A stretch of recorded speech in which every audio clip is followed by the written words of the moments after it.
तो जैसे कि आप सब जानते ही हैं कि नया आईफोन आ चुका है मार्केट में और 1 महीना हो चुका है, जो कि आप सबने सोशल मीडिया में देखा ही होगा कि जब भी कोई नया फोन आता है लोग पागल हो जाते हैं और ऑर्डर करना स्टार्ट कर देते हैं और बोलेंगे look my new iPhone 13 baby is on the way. और जैसे ही डिलीवर हो जाता है लुक व्हाट आई गॉट या baby my new iPhone 13 pro max you gonna love it.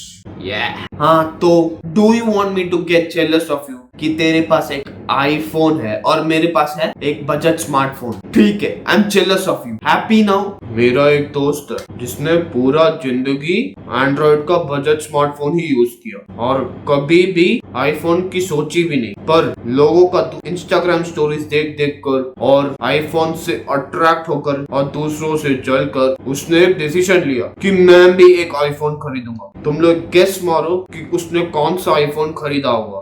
IPhone 10 खरीदा? आईफोन 8? नहीं, गलत जवाब। भैया, आपके दोस्त ने आईफोन 11 नहीं आईफोन 7 खरीदा होगा। पक्का पक्का यही है? नहीं, उसने पता कौन सा फोन लिया? Wait for it, iPhone 6s, वो भी नया नहीं, सेकेंड हैंड। समझ रहे हो कितना लेटेस्ट फोन है?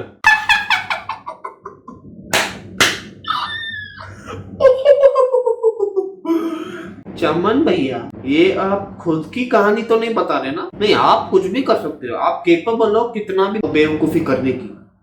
नहीं भाई, ये आईफोन 6s मेरी बात नहीं कर रहा हूँ मैं, ये किसी और ने किया है और मेरा अक्ल भले ही थोड़ा कम है किशमिश जैसा, पर ऐसी गलती तो मैं जिंदगी में कभी ना करूँ। ब्लंडर का भी ब्लंडर है ये। आप लोग को पता है कि आईफोन का सबसे बेस्ट बात कौन सा है? कि आईफोन को सिर्फ उसके प्रोडक्ट लॉन्च के पहले ही एप्पल उसको प्रमोशन करता है, उसके बाद पूरा साल उसको करने की जरूरत ही नहीं है, क्योंकि हम ही इंस्टाग्राम स्टोरीज डाल देंगे, हम ही मिरर सेल्फीज ले लेंगे। इसके लिए उनका पैसा बच गया। ना ही उनको कोई इवेंट को स्पॉन्सर करना है, ना ही उनको कोई टीम को स्पॉन्सर करना है, कुछ नहीं। आईफोन 13 का और आईफोन 12 में सिर्फ एक ही फर्क है, वो है उसके कैमरा का पोजीशन, बाकी सब सेम है। फिर भी पता नहीं क्यों लोग उसके पीछे पागल हो जाते हैं, ये मेरे को कभी समझ नहीं आएगा। आईफोन का बेस्ट और वर्स्ट पार्ट यही है कि लोग आईफोन खरीद तो लेते हैं स्टेटस के लिए और फिर उसे यूज भी करते हैं और उस एक्सपीरियंस से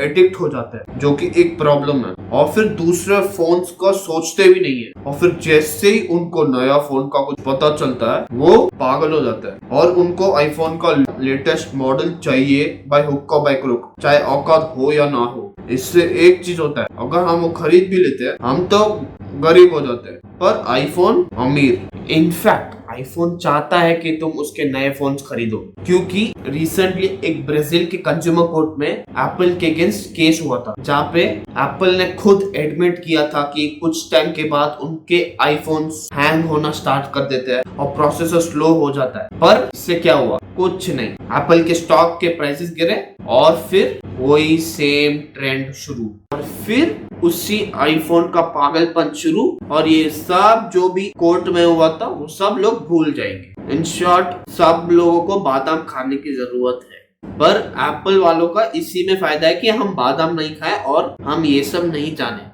हमको आईफोन से कोई प्रॉब्लम नहीं है, वो अच्छा है नो डाउट। पेरेंट्स के पैसे, हार्ड अर्न सेविंग्स को बर्बाद मत करो आईफोन खरीदने के लिए, but ask yourself this question, is it really worth it? अगर हाँ तो खरीद लो। पर्सनली मेरे से पूछो तो नो, इट्स नॉट। सेलिब्रिटीज को आईफोन खरीदते हुए देख और इन्फ्लुएंसर्स को आईफोन खरीदते हुए देख, तुम मत खरीदो, क्योंकि वो लाखों या करोड़ों में कमाते हैं। उनके लिए आईफोन पीनट्स के दाम का है, तो उनको कोई फर्क नहीं पड़ता, वो और एक खरीद लेंगे। पर हमारे लिए बड़ी बात है, तो थिंक एंड देन बाय। हाँ भाई, हाँ सही बोल रहे। बट एक बात तो माननी पड़ेगी कि एप्पल एक ऐसी अच्छी चीज करता है, उसकी कंपनी का वैल्यू 97 में बैंकरप्ट होने वाली थी, जो आज है $2.43 ट्रिलियन, और इंडिया की इकोनॉमी है $3 ट्रिलियन, और अभी वो इंडिया में मैन्युफैक्चर भी करने वाला है, तो उनके पैसे वहां भी बचेंगे, तो फायदा ही फायदा है उनका। स्मार्ट लोग हैं एप्पल वाले, ये तो मानना पड़ेगा।